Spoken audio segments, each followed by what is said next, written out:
Amém, queridos? Esse ano, nós vamos começar o ano, trilho da igreja, em cima da palavra santidade. Vamos trabalhar muito isso. E nós escolhemos, depois de orar por algum tempo, trabalhar antes disso, um tema que, dentro das igrejas cristãs evangélicas, existe muito preconceito. Existe muita resistência. Algumas igrejas cristãs de corte evangélico entendem que o crente, que o homem de Deus, não pode passar por períodos de depressão, não pode viver momentos de tristeza profunda. Isso não é verdade. A Bíblia está recheada de vidas de homens de Deus. Jesus, orando no Getsemane, ele diz: a minha alma está profundamente angustiada até a morte. Nós preparamos um material que vai impactar a sua vida. Você que vem na Igreja Batista Alameda, você que nos ouve pela internet, você que nos vê pelos canais das redes sociais, e nós dividimos esse trabalho em 5 partes, começando desde as raízes da depressão até tocar naquilo que é mais forte, que é a síndrome do pânico.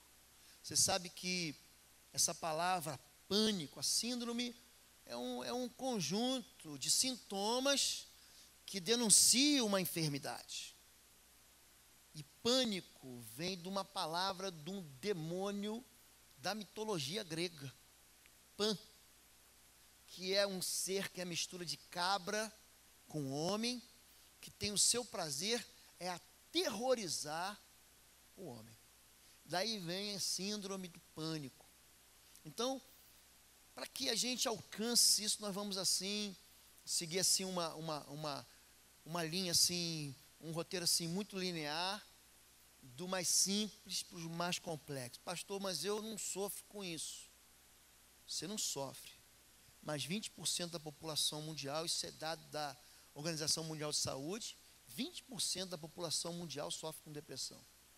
Até 2020, esse número ele cresce 1% ao ano.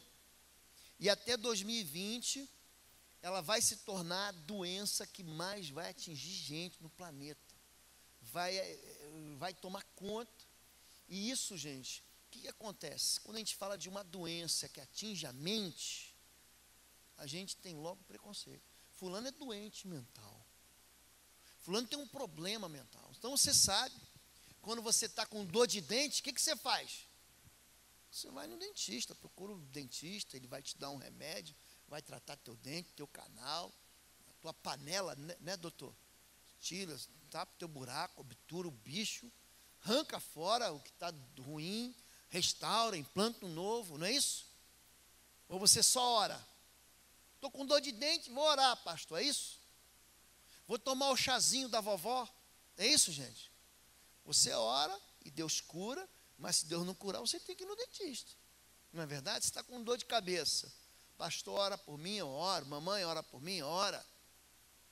Mas se não passar, o que você toma? Você não toma um remédio para dor de cabeça? Nós somos um ser criado por Deus, um corpo, alma e espírito. E a ciência, tanto a psicologia quanto a ciência médica, a psiquiatria, evoluiu muito no campo do tratamento da depressão. Muito.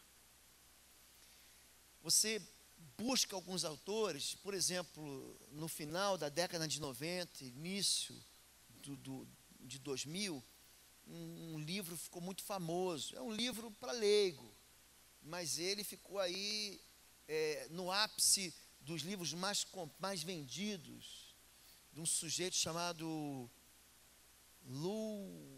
esqueci o nome dele, escreveu Mais Platão e Menos Prozac. É um livro assim que os acadêmicos desprezaram, porque de fato, algumas coisas que estão ali, eu li o livro, mas ele fala uma coisa pelo menos interessante. Ele diz o seguinte: se você está com uma dor no seu pé por causa de uma pedra no sapato, não adianta você falar da pedra do sapato. Não adianta você se consultar para falar, mas a pedra do sapato está me doendo. O que vai resolver? É ir lá e tirar a pedra do sapato. Então, ele é uma crítica contra o abuso da terapia medicamentosa por tratamento daquilo que é uma doença, mas que ela tem diversos fatores. Então, quando você fala de depressão, existem raízes orgânicas. A gente, ser humano, quando Deus nos criou perfeitos, não nos criou para o pecado. O pecado foi destruindo o que Deus fez.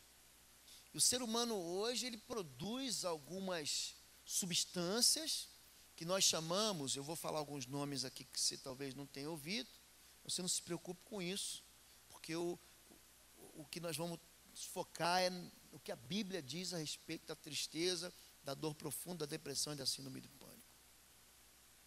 Então, por exemplo, existem neurotransmissores, substâncias encarregadas de fazer ligações no nosso cérebro, que se você falta ela, você tem depressão. Então, é uma questão de escassez de um componente químico. Por exemplo, eu tenho escassez de cabelo. Você está entendendo, querido? Não tem cura para isso. Não tem. O dia que tiver cura, você pode ter certeza. O pastor vai tomar esse remédio e eu vou ficar 1 ano sem cortar o cabelo. É o Sansão? Não, é o pastor Lobo. Então, existem substâncias que, até com a idade, até com o clima, você sabe que tem um neurotransmissor que ele só é produzido, por exemplo, à noite. É o sujeito que não dorme direito. E aí não dorme direito, ele não é produzido. Aí ele fala assim, pastor, eu estou com depressão. Eu durmo, eu acordo e já estou cansado. Já aconteceu com você isso aí? Quanto tempo você dormiu? 12 horas. E acordei quebrado, pastor. Então existem substâncias, serotonina, existem substâncias como minerais, como lítio, que a ausência dele no organismo leva você para um quadro de depressão e é orgânico. O que você faz? A mesma coisa quando você está com dor de dente, você vai no médico. Você vai no dentista com dor de dente, você vai no médico quando você está faltando um componente orgânico. Agora, a química não vai resolver aquilo que é produzido pela emoção. Então, se você teve uma perda, se você sofreu um abuso, se você, de alguma maneira, foi violado no seu direito e aquilo te trouxe uma tristeza, o remédio não vai resolver. Porque o antidepressivo, ele quer o quê? Ele quer, na grande maioria dos casos, ele quer fazer com que o organismo produza aquilo que não está produzindo. Vocês estão entendendo até aqui? Então, por exemplo, serotonina, ele é um neurotransmissor que ele produz, é sedativo, sabia? Calmante. Então, você come chocolate.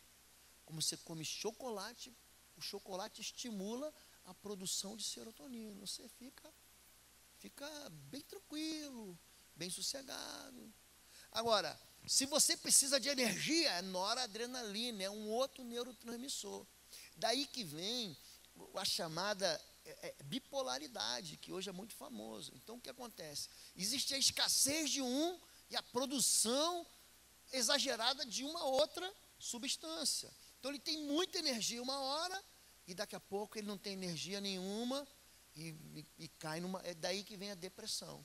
Então, o que é depressão? Você está na estrada, você já viu a placa, depressão à frente? Então, é um buraco que você vai passar, é um tempo de baixa na tua vida. E isso, querido, entenda, isso atinge todo mundo. Todo mundo. Você vai pegar, a gente vai pegar alguns exemplos, você vai entender que isso atinge a gente. Isso atinge a gente por quê? Porque nós vivemos num mundo que produz vítimas. Nós vivemos num mundo egoísta, cada um cuida do seu umbigo, o resto eu quero que lamba. É problema dele, cada um com seus problemas. E essas questões emocionais, eu saindo da questão orgânica, elas também produzem na gente o quê? Esse efeito depressivo. A depressão, no final das contas, sim, na tradução do pastor Lobo, é algo maior que você pode suportar. É um problema maior que você pode carregar. É um fardo maior do que você é capaz de caminhar com ele. Aí gera o quê? Um estresse contínuo, uma energia que vai te fadigando até que você cai em depressão. E por fim, existe um outro lado aí, é que a gente conta com as psicólogas cristãs, com a doutora Zenilda, com a doutora Vânia, com a doutora Silvana Calisto, que está aqui, com a doutora Anne Healing, que está formando agora. Por quê? Porque todo mundo apela ou para o lado emocional, ou para o lado químico, orgânico, enfia em top remédio no sujeito. Ou então resolve a questão emocional, mas existe o componente espiritual que todo mundo ignora. É um componente que é ignorado, que vocês vão ver aqui, como ele é importante e como ele afeta a vida do ser humano. Você tem um inimigo espiritual que ele vem para matar, roubar e destruir. E o ser humano vive como se não houvesse um lado espiritual para ele cuidar. Então ele cuida da saúde dele, ele faz atividade física, ele se prepara, ele come bem, ele vive relações saudáveis de amizade, ele tem um casamento que ele se esforça para produzir um ambiente de amor e não de hostilidade em casa, mas ele ignora a vida espiritual. De vez em quando acha que vida espiritual é ir na igreja. Acha que vida com Deus é pedir para o pastor colocar a mão e orar por ele. Acha que vida espiritual se vive aqui. Quando a vida espiritual, você vive a vida inteira. Vocês entenderam até aqui? O que é a Bíblia, gente? Queridão, cadê? Não vai colocar aqui? Isso. O que a Bíblia fala sobre isso? Então, o tema de hoje é vencendo a depressão e o desejo de morte. Você vai ver como é que a depressão, ela funciona, levando a pessoa a desejar o fim e a morte. Tem misericórdia de mim, Salmo 31, 9 e 12, tem outro salmo muito interessante que é 88, nós vamos trabalhar semana que vem. Tem misericórdia de mim, ó Senhor, porque estou angustiado.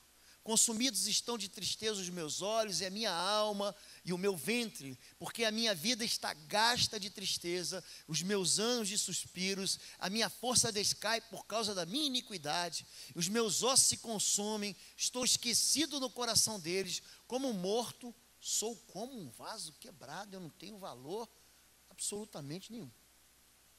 Esse é o quadro típico de uma pessoa deprimida, de uma pessoa que desistiu, que dizia, eu não tenho mais valor, ai de mim, porque eu sou um pobre coitado. Esse é o quadro. A Bíblia também fala sobre a síndrome do pânico, eu vou trazer aqui uma das passagens, está lá em Levítico 26, de 36 a 37. E quanto ao que de vós ficarem, eu porei tal pavor nos seus corações, nas terras dos seus inimigos, que o ruído de uma folha movida os perseguirá. E fugirão como quem foge da espada. E cairão sem ninguém os perseguir. E cairão uns sobre os outros como diante da espada, sem ninguém os perseguir. Levítico 26, de 36 a 37. Uma pessoa que sofre com síndrome do pânico, querido, ela precisa de muita ajuda. Muita ajuda. Ela vive um processo em que ela tem medo de ter medo. Sabia disso? Nem começou o campeonato. Não, eu já sei que eu vou cair para a segunda divisão. E se bobear, eu não vou nem terminar o campeonato, vamos me jogar para a terceira divisão. A síndrome do pânico destrói casamentos, relações de amor. A síndrome do pânico é terrível. É terrível. E a Bíblia descreve o pavor de alguém que sofre de uma enfermidade que tem o caráter orgânico, psicoemocional e também espiritual. Aqui, gente, a síndrome do pânico vem por causa de iniquidade. Vocês reparam que o texto, ele deixa claro que a questão aqui é iniquidade. Fugirão como quem cairão sem ninguém os perseguir, cairão uns sobre os outros. Perdão. É o anterior. A depressão na Bíblia. Oh, meu Deus, eu estou fazendo... Vai, Tatá, me ajuda aí. É a primeira... Gente, primeira vez. Você me ajuda, Tatá? Aperta F5. Isso. Pronto. Aqui, volta um. Agora deixa. Está comigo. Está aqui. A questão aqui é iniquidade. É isso que levou. A depressão aqui é espiritual. Também até aqui, gente? Então, o que a depressão diz para a pessoa deprimida? Estou com medo, sou culpado, estou envergonhado, perdi alguma coisa, ou preciso de alguma coisa, estou com raiva, desejo fugir de alguma coisa, ai de mim, não tenho esperança, quero morrer, tenho medo de morrer e tenho medo de viver. Você vê que quando Elias está em depressão, o que ele fala para Deus? Quero morrer. Ele entra numa caverna e diz, eu quero morrer. É melhor morrer do que viver. Ele não diz isso. Aí, quando Deus aparece, ele fala, não, eu estou com medo porque a rainha quer me matar. Você não está querendo morrer? Então você entrega para a rainha e morre. Não é isso, gente? Então, o que vem atrelado à depressão é um sentimento de derrota tão forte que a pessoa pensa em entregar os pontos e dizer, vou morrer. Eu vou me matar, vou acabar com a minha vida. E se você não der um atendimento imediato, um atendimento com acompanhamento, um atendimento em todas as áreas, e é por isso que a gente precisa do psicólogo, é por isso que a gente precisa do psiquiatra, e é por isso que a gente precisa do pastor. E é por isso que quando você combina isso, você fala assim, não, pastor, tem uma pessoa na minha casa, ou eu, ou meu pai, vocês vão ver que os sintomas, você vai falar, eu não sabia que eu tinha depressão.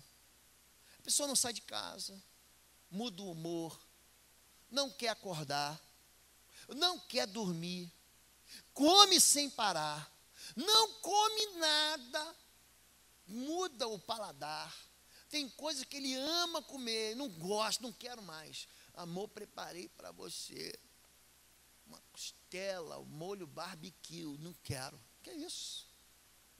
Preparei um bife com batata frita, não quero. Mas é o seu prato predileto, aquela lasanha, 4 queijos, aquele rondelli enfim.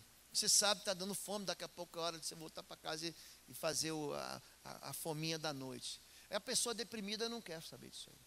Então, são sintomas que nós vamos ver para você identificar na sua vida ou na vida de quem está perto de você que ele precisa de socorro. Entendeu, gente? Uma pessoa deprimida não é uma pessoa frágil. Uma pessoa deprimida não é uma pessoa fraca. Esse aqui é um fraco. Não é não, querido. É uma pessoa que está sendo, usando bem o termo, violentada.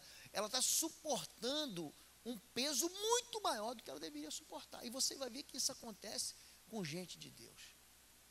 Então, depressão segue intensos períodos de estresse e hiperatividade. Moisés sozinho, cuidando de 2 milhões. Você acha que rola, gente? Eu cuido da minha mulher e 2 filhos e de repente estou estressado. Você imagina 2 milhões. Já parou para pensar nisso?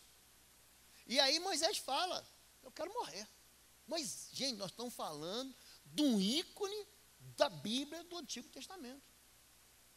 Depressão segue profundo desapontamento e desilusão. Jonas pede a morte. Deus disse para ele não. Deus disse não, um beicinho. Quero morrer. Jonas faz isso. Se Deus disser não, não brinco mais. Se Deus disser não, não vou ser mais crente, vou desviar. Querido, você já está desviado há muito tempo. Deus diz sim, Deus diz não.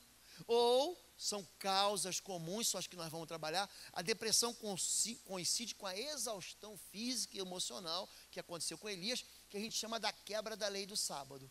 A gente pensa, não, sábado o pastor é adventista. Eu não sou não, querido. Sou batista. Mas é um mandamento do descanso. Você tem que descansar. Não, pastor. Eu vou trabalhar. Se eu não trabalhar, ninguém trabalha. Eu tenho que trabalhar. Aí trabalha de manhã, de tarde, de noite, de madrugada. Vai para as férias, não consegue ficar sem trabalhar. Eu fiz algo esse ano. Eu não levei nada. Nada. Desliguei o celular. Devem ter me ligado. Quando um dia eu abri o Facebook, tinha mais de 60 mensagens. Eu falei, Deus, vou desligar, porque senão eu vou quebrar o sábado. Eu dei uma de judeu. Por quê? Porque é o mandamento do Senhor, o corpo precisa descansar. O corpo precisa dormir. O corpo precisa recuperar. Alguns países que não têm sol e durante um ano, ou então tem sol o ano inteiro. Então existem neurotransmissores que só são produzidos à noite. Não tem jeito, é escuro. Tem que apagar a luz do quarto. Senão ele não produz. E aí causa depressão. Vocês estão entendendo, gente? Vamos lá. O enganoso desejo de morrer. Hoje eu quero trabalhar bem essa questão da morte aqui. Eu sozinho não posso levar todo esse povo, porque é muito pesado para mim. E se assim fazes comigo, mata-me, peço-te, se tenho achado graça aos teus olhos, e não me deixes ver o meu mal. Números 11 e 10 aqui. Moisés.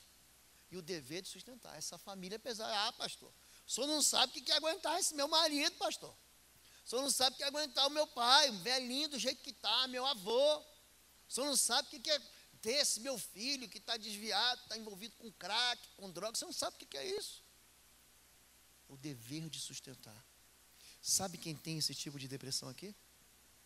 Homens que sustentam a casa e mães solteiras que sustentam a casa sozinhas. Fazem tudo sozinha. Não divide, não reparte, não tem ninguém para ajudar. Às vezes não reparte porque não quer repartir, porque é egoísta, porque é orgulhosa. Só eu sei limpar direito, só eu sei fazer o arroz direito, só eu sei cozinhar direito, só eu sei cuidar do filho direito, querida.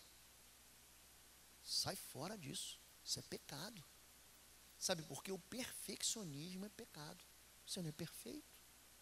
Você é um cidadão do céu, mas você é imperfeito, caído. Estamos buscando o quê? A santidade. Moisés caiu nessa armadilha.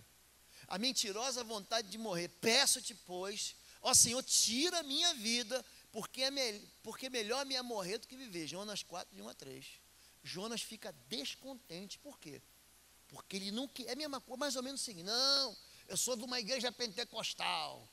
Batismo no Espírito Santo é só aqui. Igreja Batista não tem isso. Aí vai na Igreja Batista, o povo no mover do Senhor, o Espírito de Deus se derramando, e aí manifestação de cura. Ah, não aceito. Querido, olha para o pastor aqui. O vento sopra onde quer. Você não pode segurar ele não, querido. Deus sopra onde quer. Deus ali falou assim: eu vou salvar aquele povo de Nínive. Eu vou salvar a Síria. E aí Jonas falou: não, o senhor é Deus de Israel. O senhor não pode dar naquele centro de Umbanda não, Deus.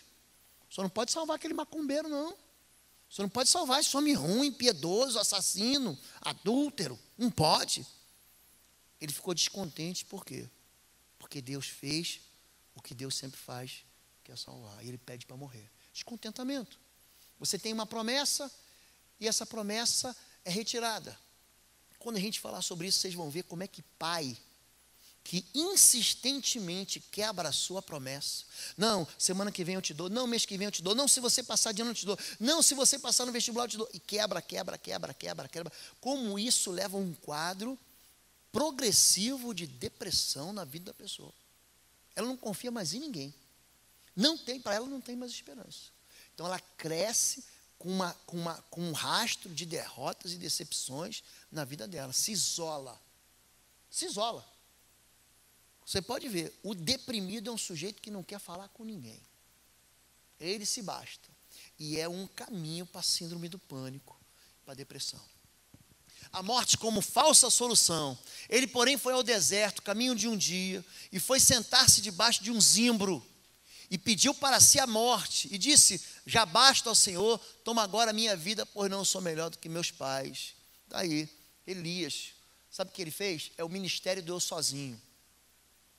Qual é o teu ministério? Eu trabalho, pastor, eu vou lá e dou comida para os pobres, eu prego o evangelho, eu também levo. Eu fui para uma cidade de praia agora no verão, achei tão legal, e tinha um garoto com uma bicicleta, um alto-falante, ele fez lá um mecanismo de louvor, ele pregava a palavra, ele também tocava o louvor. Aí teve uma hora que eu cheguei para ele: está de que igreja? Não, eu estou aqui, eu sou de todas as igrejas. Queridão, a igreja é mutualidade.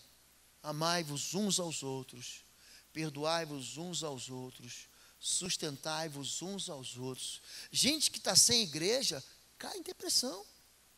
Você não consegue viver a vida que Jesus, quando ele estabelece a igreja, ele estabelece a igreja para quê? Para a gente se socorrer. Eu socorro você. Querido, no dia que eu precisar de socorro, eu vou ligar para você na hora. Queridão, pastor está precisando de socorro, está precisando de ajuda. Porque é para isso que Deus levantou a gente, um ao outro. Não tem vez que você está desanimado, você fala, não, rapaz, bora, levanta essa cadeira aí, sacode a poeira e dá a volta por cima. É mais ou menos isso.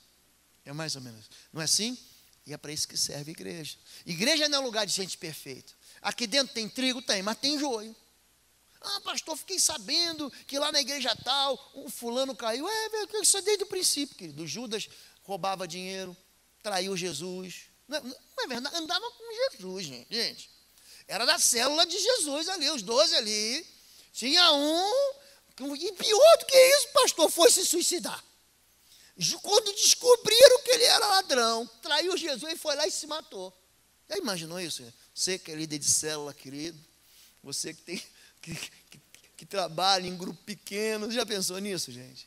Gente, acontece, porque dentro de igreja não é lugar de gente perfeita, é lugar de gente. Agora, pode ter você aí, um anjo disfarçado. Uma vez fizeram uma pergunta assim interessante. Se existisse uma igreja perfeita, algum de nós aqui ia ser aceito nela? Não, só tem imperfeito aqui, tanto quem está sentado, quanto quem está em pé segurando o microfone. Não é verdade? Vamos lá, gente. Então, quando é que a morte é bem-vinda? Vocês lembram desse filme aqui, antigo, lá do ano 2000? Você lembra desse Encontro Marcado? Quem aqui já viu esse filme? Levanta a mão. Pouca gente viu esse filme, não lembro não.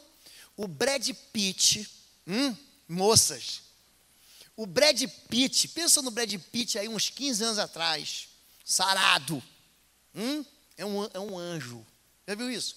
Ele tem cara de anjo, pastor. Esse sujeito, ele marca um encontro, ele é a morte. Brad Pitt é a morte. E como ele é a morte, ele entra na casa do multimilionário, que ali é o Anthony Hopkins, e fala com o cara assim, eu quero ter uma experiência, eu sou morte, e todo mundo me odeia, porque eu sou a morte. Eu quero ter uma experiência humana. Então ele entra no corpo de um cara feioso, como um Brad Pitt, e ali ele tenta dizer que a morte é bonitinha. Você imaginou, irmã, você solteira, você solitária, você orando, Senhor, aquela bênção que não chega, você está jejuando, querida, fazendo propósito, corrente das 7 semanas, você está tomando banho de óleo da unção, já passou nas portas da esperança, e aí de repente bate na tua porta o Brad Pitt e diz, eu vim levar você comigo. Porque a ideia de morte é aquele sujeito feio com a foice na mão, não é isso? E o filme tenta mostrar que a morte não é assim, a morte é bela. Querido, olha para mim. Jogue isso fora. Eu não quero que você ache a morte bonitinha. Eu não quero que você ache a morte palatável. Eu não quero que você diga, não, passou para o outro plano. Ele foi para um lugar melhor. Ele descansou. A Bíblia não diz isso. Querido, a morte é um último inimigo a ser vencido. É inimigo. Não, pastor, mas ele está sofrendo tanto no hospital. Vou repetir. Eu vou brigar com a morte até o fim. E eu quero mesmo é ser arrebatado. Eu quero ser levado como foi levado Elias. No moinho com carruagem de fogo. Quem foi? É o incêndio? Não, o pastor Lobo que subiu. Então, a morte não é bem-vinda. E a morte mostra que até quem é corajoso, gente, fica amedrontado. Meu coração está dolorido dentro de mim e terrores de morte caíram sobre mim. Salmo 55, verso 4. Os seus discípulos aproximando, despertaram, dizendo, Senhor, salva-nos que perecemos aí. Só cabra macho dentro daquele barquinho. Aquele barquinho, aliás, você, querido, que nos visita e quiser ir conosco, estamos indo para Israel, 20 de outubro. Você é convidado nosso para ir com a gente. Estamos com uma caravana, já tem 60 membros da igreja. Você é nosso convidado para ir conosco, tá bom? Depois você pode falar comigo, se você quiser ir, e vai ser uma benção. Mas aqueles homens no mar da Galileia, que na verdade é um lago, mas ali no mar da Galileia, uma tempestade, estavam acostumados a pescador, gente. Passa a noite no mar. Medo da morte. salva-nos que perecemos. Jesus, ele diz, a minha alma está cheia de tristeza, morte, Mateus 26, 38. Agora, de onde é que vem a morte, gente? Gênesis 2, lá no princípio. Gênesis é o livro do princípio. Os princípios estão lá. É um livro muito bom para você aprender, porque ali tem princípio de felicidade, princípio por você enriquecer, princípio por você usar dinheiro. Pastor, eu vivo correndo atrás de dinheiro. Porque você está usando o princípio errado. A Bíblia diz para você fazer o dinheiro trabalhar para você. Mas você quer trabalhar por dinheiro? Aí você sempre vai quebrar o princípio da Bíblia. A Bíblia diz, ajunta e você gasta. A Bíblia diz, não faça dívida. E você faz dívida em todos os cartões de crédito. C&A, Renner, Lojas Americanas, Casa Bahia, e é o carnê, tem conta no açougue, tem conta na padaria, tem conta, pede dinheiro emprestado para a sogra, para a mãe, para o cunhado. Queridão, quem empresta, a Bíblia diz isso, vai ser cauda, nunca vai ser cabeça. Você entende isso? Esse é um assunto para depois do carnaval. Vamos continuar aqui na depressão. Mas da árvore do conhecimento do bem e do mal, dela não comerás, porque no dia em que dela comeres, certamente, Deus não fez o homem para morrer. Sabia disso? Quando Deus cria Adão, Adão foi criado para ter vida eterna. Nunca, não existia morte. Essa palavra não tinha no dicionário de Adão, ele Eva, procura e morte. Não tem. Porque não existia morte. Mas se você quebrar a autoridade, se você sair de perto, se você se afastar da minha vontade, olha, eu estou te dando um limite, está vendo aqui, ó? É só até aqui, dali você vai morrer. A gente não faz isso, gente? Não faz ou não faz? Extrapola o limite de velocidade. Gente, medo é um negócio complicado. Eu fui militar há 30 anos e a experiência de você fazer o teu primeiro salto, porque toda vez que você entra para a Força Aérea, você vai andar de avião, tem que fazer o treinamento de paraquedismo. Gente, não tem corajoso. Eu quero dizer para você, não tem. E você garoto, e garoto gosta de quê? De montanha-russa, de sobe, desce, e sobe de novo. E está todo mundo vomitando do teu lado, e você feliz da vida. Gente, e você entra cantando, treina uma semana inteira. Quando o motor do avião liga, que ele começa a correr na pista de táxi, e sai e decola, queridão. Eu não sei como é que a garotada não se borra ali. Porque eu vou falar uma coisa. Eu não lembro de nada, eu só lembro que eu saí do avião. Eu não lembro de nada, nada. A Fabíola foi me ver. Naquele tempo, a gente namorado, eu estava com 17, ela com 15. Meu primeiro salto de paraquedas, aí depois tu vai ficando abusado, né? Depois você faz o primeiro, faz, não, aí você vai começar, você vai vencendo o medo. Só que tem um limite. Qual o limite? Você salta com 2 paraquedas, o principal é a reserva. Por que o povo morre? Por que o camarada num salto de paraquedas morre? Porque ele tira os limites. Então, você está descendo de paraquedas. Quando você chega a 200 pés, 300 pés, tem um equipamento que faz o quê? Aciona automaticamente o teu paraquedas. Só que eu quero quebrar o recorde, pastor. Aí você se esborracha no chão. Tira o equipamento de segurança. Então Deus diz assim, ó, não desobedeça porque você vai morrer. O homem, não, vou desobedecer sim. Morre. E ele cai no engano da mentira do diabo. A verdade de Deus é que o homem, se você sair da fronteira, você vai morrer. Aí o diabo diz, não, você vai morrer não. Vai dar nada. Pode trabalhar sem parar, não precisa descansar.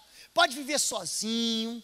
Não esquece esse negócio de igreja, de pastor.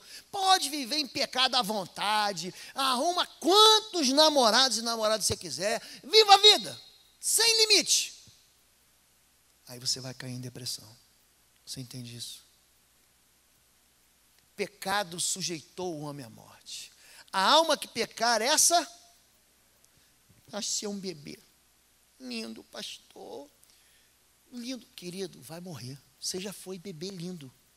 Querida, você já foi uma bebezinha linda. E aí, de repente, você vê que você vai ficando mais velho.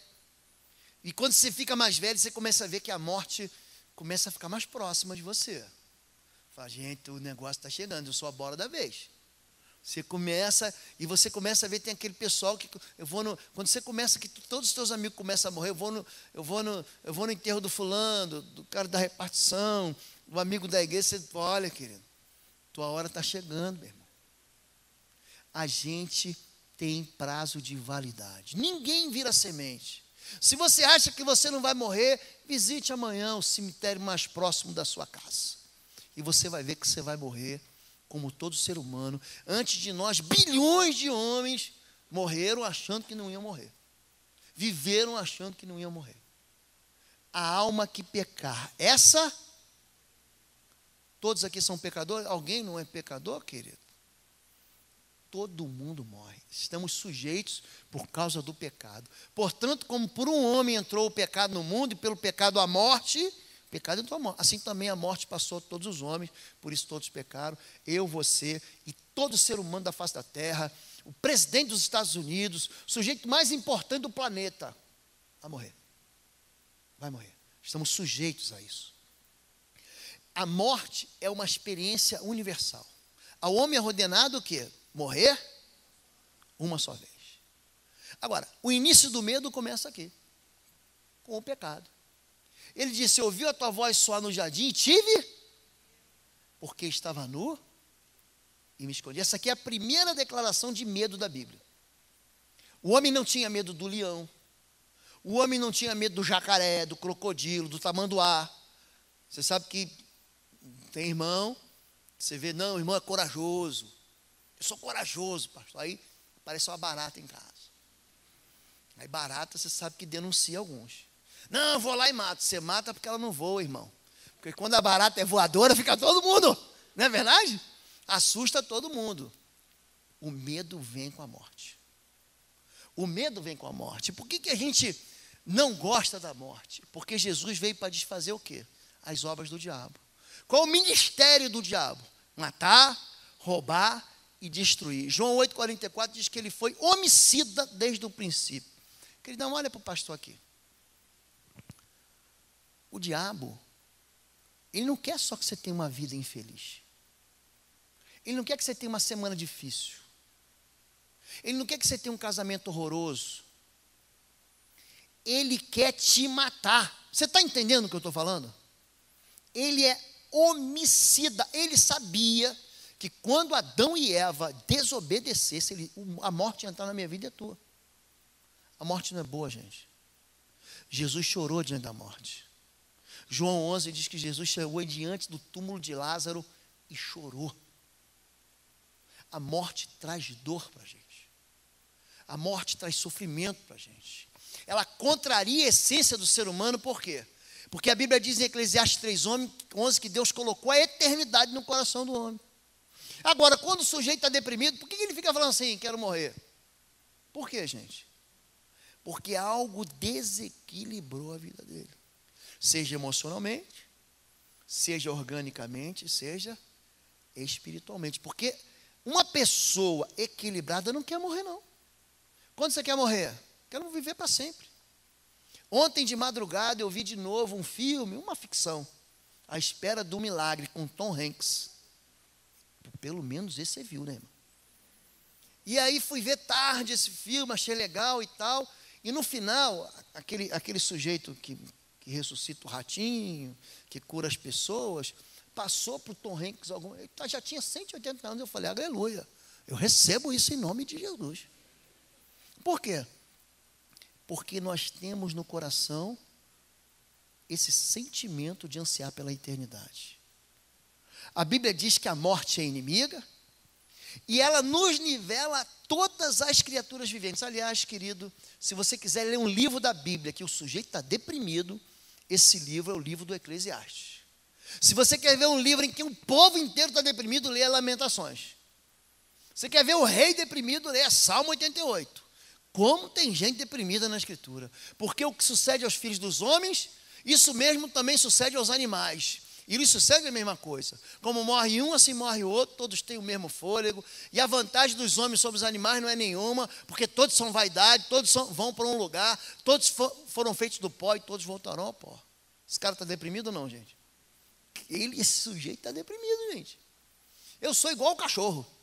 Que vantagem que eu tenho de trabalhar que nem um maluco, construir uma casa, deixar uma herança para minha filha e para o meu filho? Que vantagem eu tenho de trabalhar? Que vantagem que eu tenho de ajudar as pessoas? Se no final das contas eu vou morrer igual o bulldog do vizinho. E no final a gente vai ser enterrado e vai virar pó. A morte nivela todo mundo.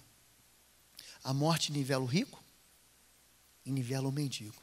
A parábola do Lázaro e do rico nivelou os dois. Vocês entendem? Nos coloca diante do desconhecido. Gente, tem aquelas piadinhas, né? Se você morrer, você volta para me avisar o que se tem futebol no céu. Você conhece essa, não conhece? Vocês conhecem, não conhecem? E aí o camarada volta. E aí, tem futebol no céu? Tem. E você está escalado na ponta direita semana que vem. Você tem essas bobagens. É bobagem, mas... 1 Coríntios 4:5. Portanto, nada julgueis antes de tempo, até que o Senhor veio, o qual também trará à luz as coisas ocultas das trevas e manifestará os desígnios dos corações. Então, cada um receberá de Deus o louvor. Gente, eu fico lendo aquele texto de Apocalipse 20, do juízo do grande trono branco. Falo, o que vai ser aquilo, rapaz? O que vai ser aquele negócio ali? Porque a morte diz que depois da morte vai ter um julgamento que vai ser barra pesada, gente. Você não vai escapar, não.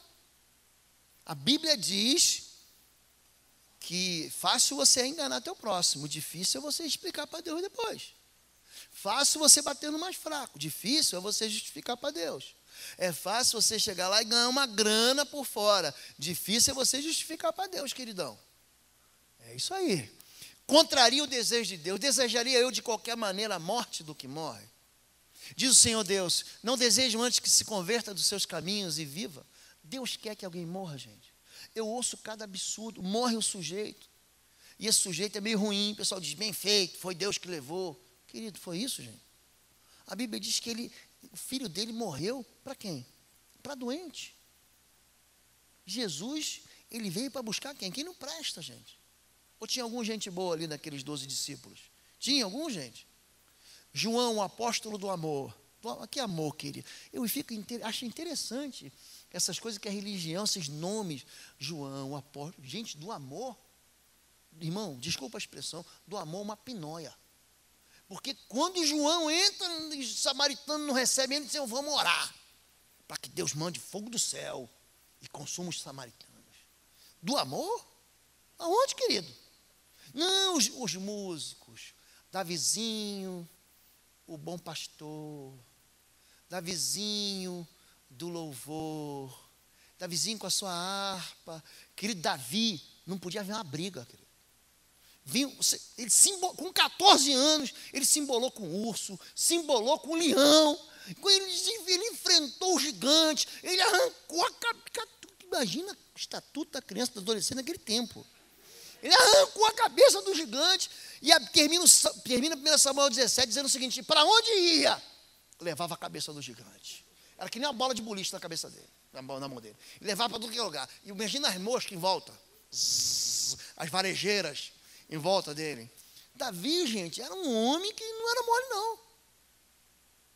A Bíblia diz que o desejo de Deus não é que o homem ruim morra, mas é que ele se converta e viva. A vontade do Pai é que todos os que veem o Filho e creem nele tenham a vida eterna. A Bíblia fala sobre 2 mortes, que a gente vai deixar para outro dia, e sobre o futuro da morte. E a morte e o inferno foram lançados no lago de fogo. Esta é a segunda morte. Gente, a morte será derrotada. E Deus limpará de seus olhos toda lágrima, e não haverá mais morte, nem pranto, nem clamor, nem dor, porque já as primeiras coisas são passadas. Apocalipse 21:4. É o fim, sabe aquele spoiler que chama? Quando você conta o final do filme antes, sabe como é que é? É o final do filme aqui. Deus já está contando o final do filme. No final, você lê a Bíblia até o final, você fica tranquilo. Eu fico tranquilo quando eu leio até o final. Acabou morte. Você está com a dor na vesícula, irmã. No céu não tem dor na vesícula. Eu vou repetir, está com dor de dente no céu, você não vai ter dor de dente. Isso tudo vai passar, tristeza não vai ter. toda lágrima, não vai ter esse negócio de lágrima no céu. Como é que Jesus matou a morte? Porque assim como a morte veio por um homem, também a ressurreição dos mortos veio por um homem. Olha só, gente. Porque onde há testamento, é necessário que intervenha a morte do testador. Porque um testamento tem força onde houve morte, ou terá ele algum valor enquanto o testador vive. Olha para mim aqui. Imagina que eu sou seu pai, tá bom? E eu sou arquitrizilionário, tá bom? Só que a minha herança você só recebe quando eu morrer. Para que você receba a herança, eu tenho que, porque se eu estou vivo, o testamento não tem valor. O testamento, vamos abrir o testamento, é só para quando o papai morrer. O papai está vivo, não vale. Como é que Deus fez, gente? Para vencer a morte, para te dar a vida eterna. Deus fez os céus e a terra. Todos concordam com isso? Fez a lua, o sol, as estrelas, os luminares. Esse Deus que fez a vida, ele não é gente, mas ele se fez gente.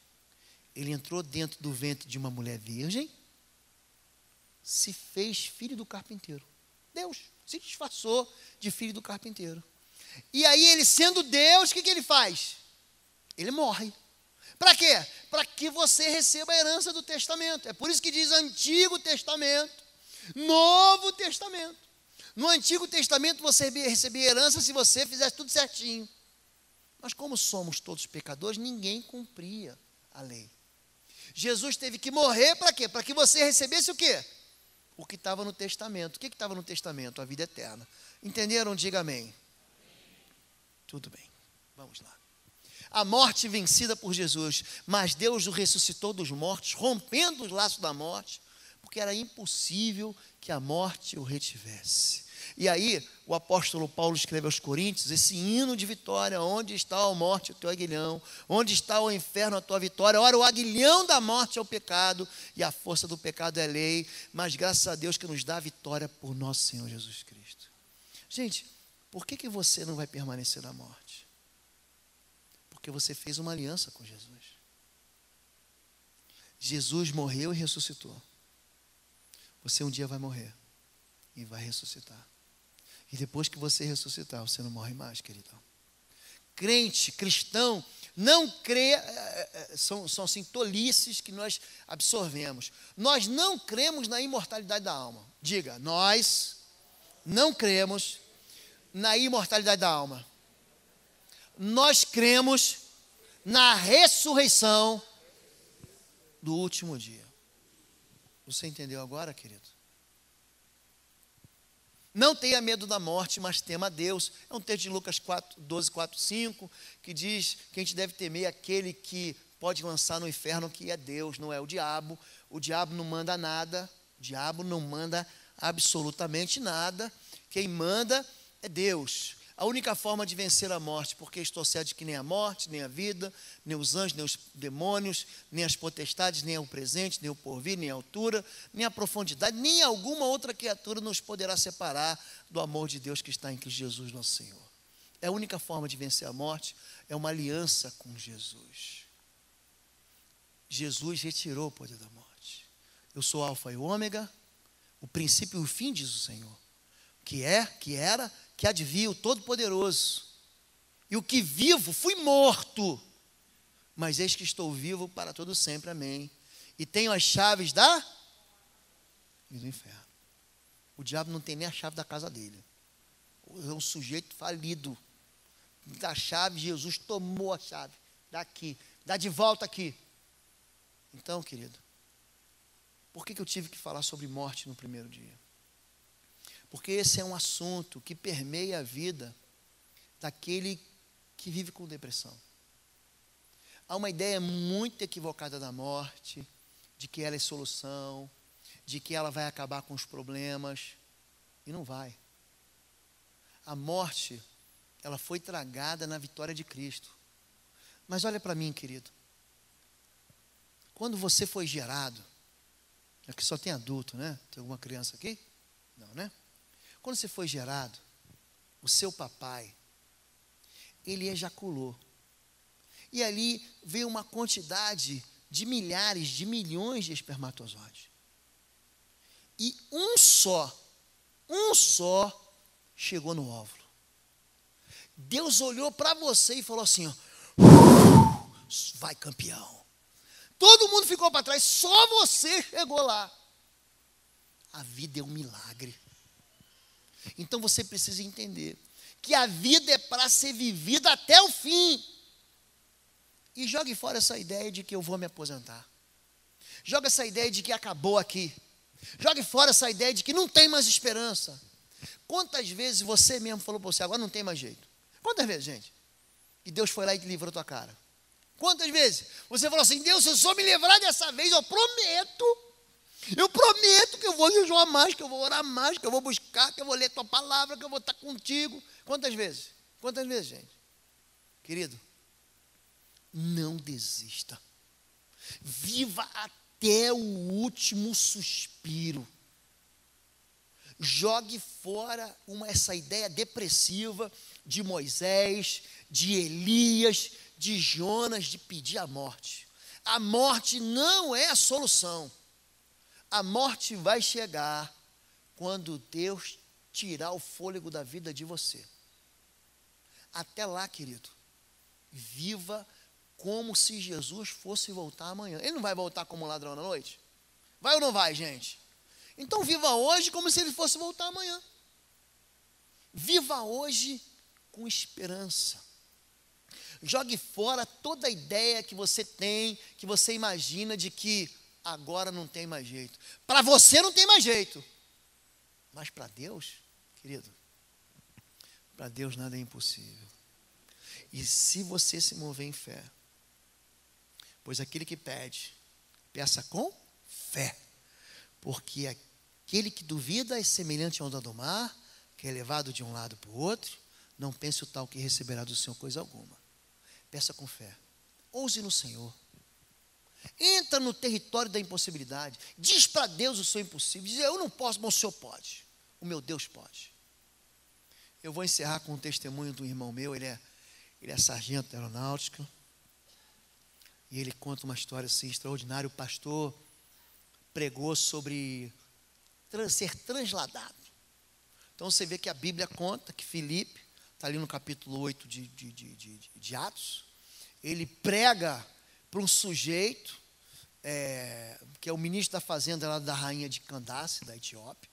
Ele está pregando o evangelho, batiza o camarada lá no meio da viagem, e depois a Bíblia diz que Deus o transladou para Gaza, para um outro lado de Israel. E o pastor pregou sobre ser transladado.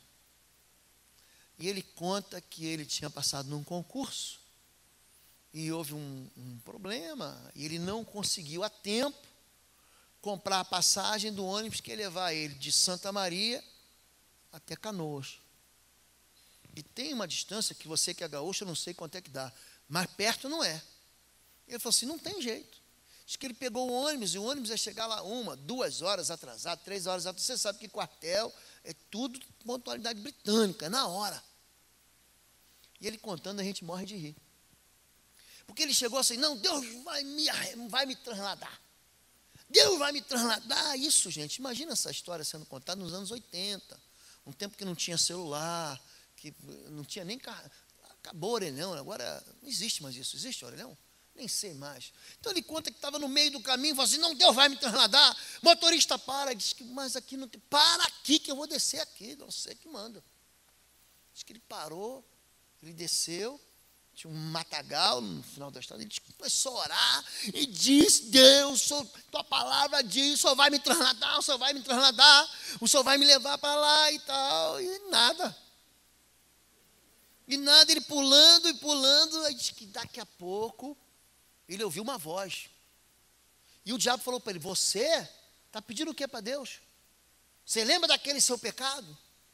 Ele falou assim, eu lembro, e se ajoelhou ali no meio do barro. Ele conta, a gente morre de rir. E orou, Deus, eu confesso o meu pecado, me lava no sangue da cruz. E continuou clamando, e disse que pulava e pulava. Aquele garoto bem assim, aleluiado, né? Aí quando ele vê, tinha um carro parado, já meio amanhecendo. Ele ficou com uma vergonha, o cara vai achar que eu sou maluco. E o carro parado, ele abriu o vidro e falou: vem cá, eu já estou aqui orando, o que esse camarada quer? Eu, vem cá. Acho que chegou no carro: está indo para onde? Não, pai, como está indo para onde? Eu estou aqui, cara. Você está indo para onde? Eu estou indo para Santa Maria. Entra aí que eu vou te levar para Santa Maria. Ele disse que parou na frente do carro e falou assim: bom, se Deus quiser me arrebatar ou me transladar, Ele vai me levar aqui, vai me levar dentro do carro, eu vou entrar nesse carro. Diz que ele entrou no carro. Aí o cara perguntou para ele assim: você quer ligar para sua esposa? Ele olhou para o carro do cara: como é que eu vou ligar para minha esposa aqui? Naquele tempo não tinha, o telefone era fixo, com cadeado ainda, que tua mãe botava. Você não fazia ligação, não é? Nem a cobrar você não conseguia fazer ligação. Ele falou assim: não, você quer ligar para o seu quartel? Ele: como é que vai pensar? Como é que ele sabe que eu sou militar? Deve ser por causa da minha mochila. Entendeu? Não. Pode ser, você tem que estar lá, eu tenho que estar lá daqui a 1 hora. Eu falei assim: meu filho, isso é impossível. Aí ele botou o dedo na cara do motorista e falou: pois saiba você que para Deus nada é impossível. Isso é verdade, para Deus nada é impossível. Ele conta que o carro começou a andar e ele foi tomado por um sono profundo. Falou: foi o sono de Adão, quando Deus tirou a costela de Adão.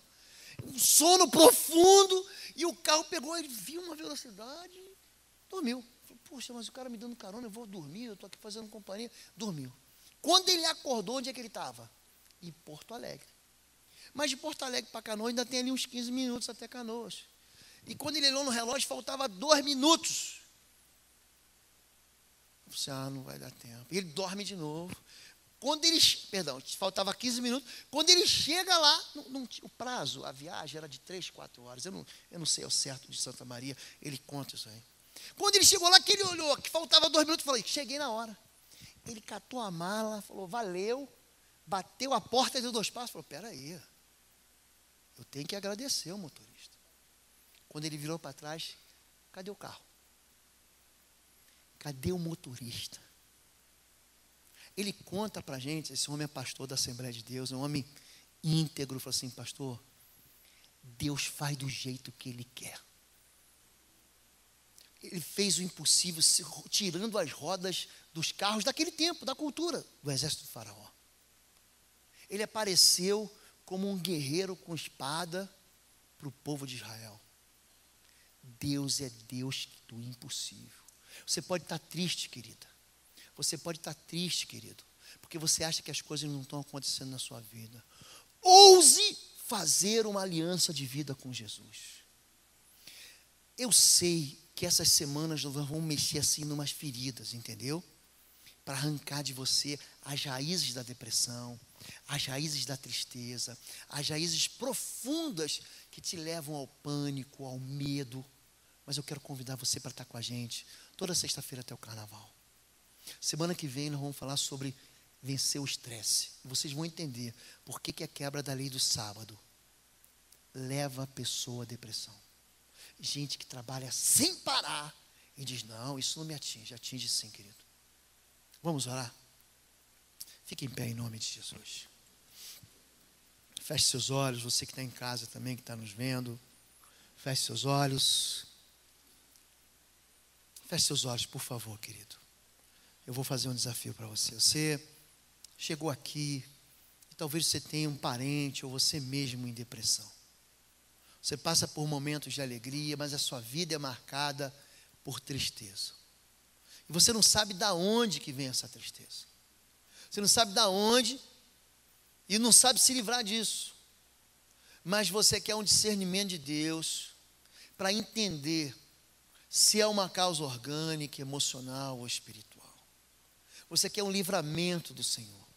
Você quer que Deus, o Deus que cura, opere na sua vida. Se você quer isso, vou pedir para você ficar no seu lugar. Só levante sua mão. Eu quero ser livre disso. Deus abençoe a todos vocês, queridos. Deus abençoe a todos vocês. Deus abençoe. Pode baixar sua mão. Número 2. Você sofre porque tem gente perto de você que sofre com isso.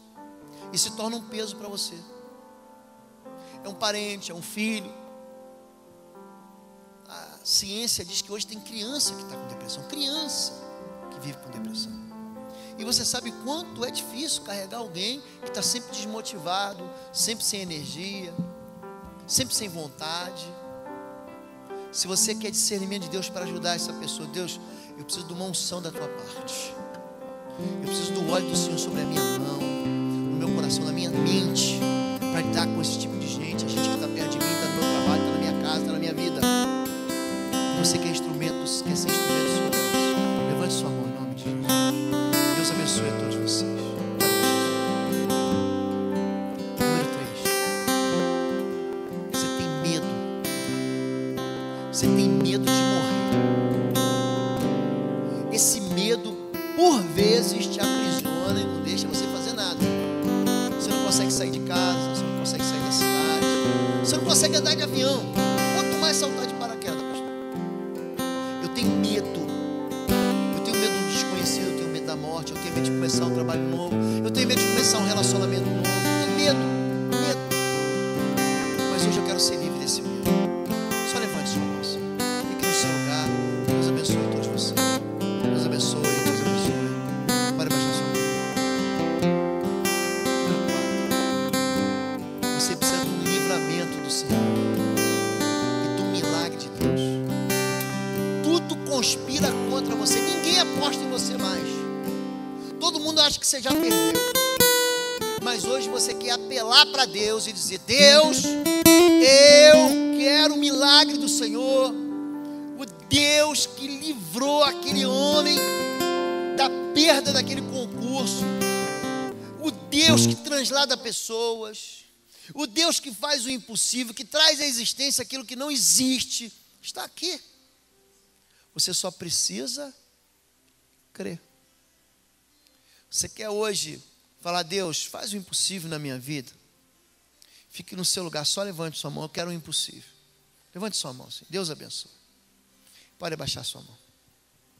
Pode abaixar. E por último, você quer fazer uma aliança com Jesus hoje? Você quer fazer um pacto com Ele? Você quer entrar na aliança desse Novo Testamento? Você quer dizer para Deus: Deus, eu quero te servir agora, eu quero ser teu filho, e eu quero receber o Senhor como meu Senhor e Salvador. Existe alguém aqui hoje que quer fazer uma aliança com Jesus? Ou quer renovar sua aliança com Jesus? Talvez você esteja desviado, afastado, distante. Você está vivendo uma vida espiritual morna. Se você quer isso, levante sua mão em nome de Jesus. Deus abençoe a todos vocês, queridos. Deus abençoe. Deus abençoe, Deus abençoe. Pode abaixar sua mão. Eu vou chamar aqui a doutora Silvana Calisto, é a nossa psicóloga também. É uma mulher de Deus, assim, que tem sido uma voz, assim, no meio da igreja cristã, evangélica. E vou pedir para você que levantou a mão, por qualquer motivo, vem aqui à frente agora, sai do seu lugar, não precisa ficar com medo. Se você tiver medo, aí pede para a pessoa: vai lá comigo, vem comigo, sai do seu lugar aqui, tá bom? Se posiciona aqui na frente, que nós vamos orar juntos, em nome de Jesus. Qualquer pessoa, você levantou sua mão, pode vir aqui, não fique envergonhado, tá bom? O pastor já está aqui, porque ele, não é que o pastor é sem vergonha, o pastor não tem vergonha. Vem aqui para frente assim, bem para frente, pode vir para cá, isso, não precisa ter medo não, tá bom? É só o sobrenome que é Lobo, o pastor não morde, tá bem? Também o pastor não é pastor alemão. Mais para frente aqui, por favor, tá bom? Mais alguém quer vir aqui? É muito importante esse passo de fé que você dá. É muito importante. Sai do seu lugar. Pastora. Nós falamos sobre morte hoje. E se você algum dia na sua vida, naquela agonia, naquela angústia, ou você tem alguém na sua família que você sabe que se suicidou, eu queria que agora você estivesse orando e confessando isso para o Senhor. Tá? Então me acompanhe e repita isso. Senhor Jesus, eu te peço perdão, porque no meio da angústia, a morte foi invocada na minha vida. E em nome de Cristo Jesus, eu quero romper com o príncipe das trevas e invocar o senhorio de Cristo Jesus sobre a minha vida, a vida da minha família.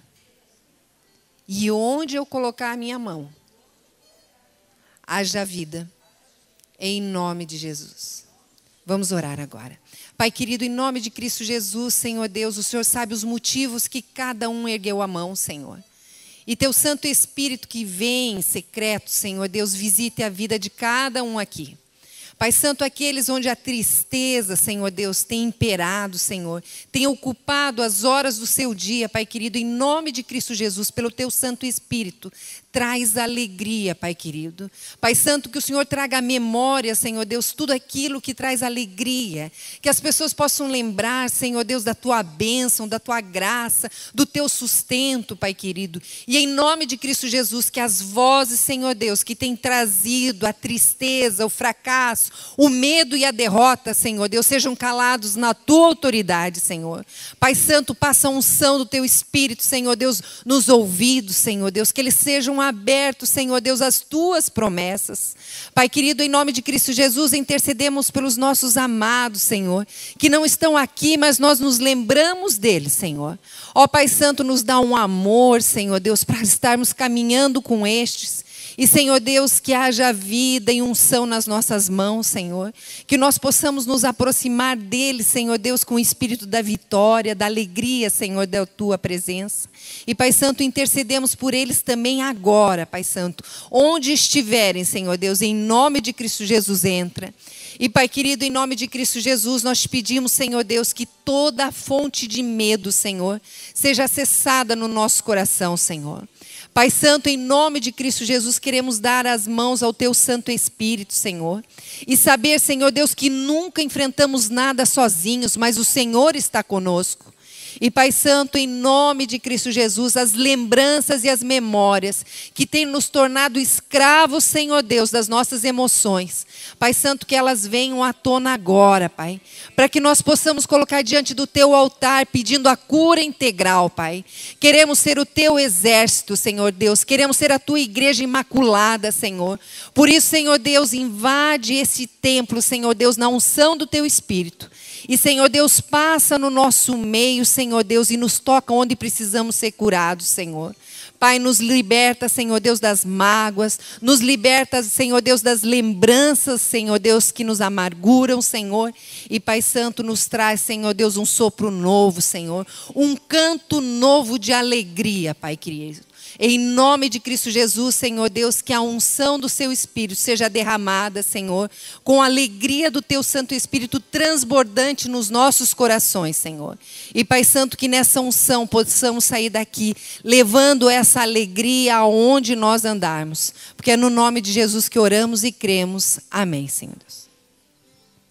Que o amor de Deus, o nosso Pai, a graça do nosso Senhor, Salvador Jesus Cristo, e que as consolações do Espírito Santo de Deus sejam com a tua vida agora e sempre. E o Senhor não te abandone por todos os dias da sua vida e faça chegar sobre ti a bênção e o orvalho dele em nome de Jesus. Amém e amém. Amém, queridos?